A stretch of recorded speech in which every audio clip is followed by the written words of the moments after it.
Professeur Luc Montagnier, bonjour. Bonjour. Et merci d'être avec nous. Vous êtes prix Nobel de médecine et c'est vous qui êtes à l'origine de la découverte du VIH. Alors ce qui m'intéresse ce matin, c'est que vous travaillez en ce moment sur le virus et vous êtes arrivé à certaines conclusions.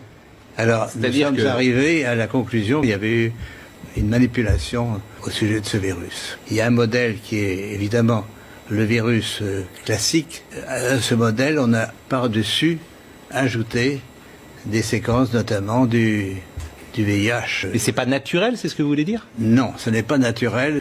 C'est un travail très minutieux d'horloger, on peut dire, au niveau des séquences. Dans quel but, ça, ce n'est pas clair. Mon travail, c'est d'exposer les faits, c'est tout. Je n'accuse personne, je ne sais pas qui a fait ça et pourquoi.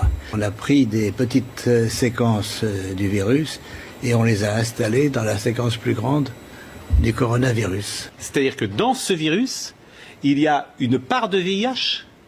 Voilà, c'est ça. À une certaine place, on a fixé des séquences petites de VIH. Il y a quand même une volonté d'étouffement, si vous voulez. Un groupe de chercheurs indiens avait publié de la même chose. On les aura forcés à rétracter. Moi, je suis hors d'âge. Je suis prix Nobel et je peux travailler librement.